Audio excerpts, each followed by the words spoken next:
Buntag kakauban nato karon ang mayor sa Zamboanga City si Kimmer Olaso ug isa siya sa mga duha ka mayor nga na-invited sa birthday celebration sa Emperor sa Japan ug sa 70th celebration sa Philippine-Japan Friendship. Mayor, first and foremost, congratulations nga na-invite ka sa last night nga event sa SMX. How come mayor nga na-invite ang Zamboanga City sa event mayor? First and foremost, may buntag sa atong tanan. Actually, I never knew also they invited me. But I think it was the third time around when the Japanese consulate invited me. So when I was in Congress, they invited me. I went once. Then the second time around last year, I was unable to come. It was election, very busy. But then today again, I came and apologized that I was not able to come last year. But then they invited me still today. Yesterday, and I am very grateful and thankful to the Japanese consul for inviting me. How may ibigay bang matulong ang Japanese sub-government sa Zamboanga City Mayor or any economic So ties? far, wala rin naman kami hiningi na tulong sa kanila. But what I came here purposely is to show respect to the Emperor of Japan.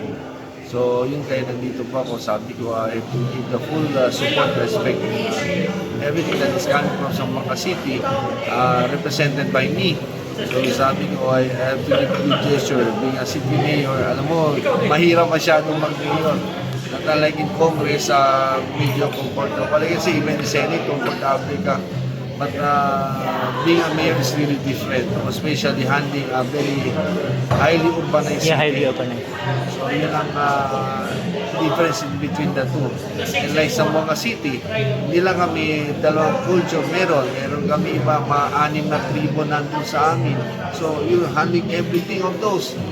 And even visiting and welcoming visitors coming from Basilan, Cebu, Tawi-Tawi. So doon ka talaga pupunta na Zamboanga. Zamboanga is the center. In Region 9, kami yung pinaka-sentro. So that is why sabi ko mahirap mag-mayor. You should be the faces of everything for your city, for your locality. But then thankful to the embassy for inviting me. Again, I never asked anything wala. I just basically coming to give the utmost respect to His Excellency and to the Emperor.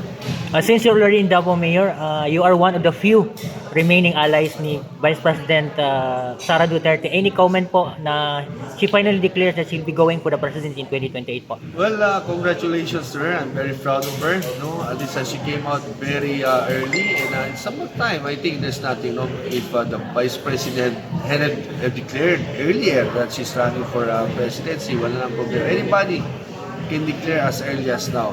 The important thing is if you're capable in doing the job. But I don't see anything wrong with the Vice President. She's capable of handling and doing the job. Even nung binagyo kami doon, nandun naman siya, hindi niya kami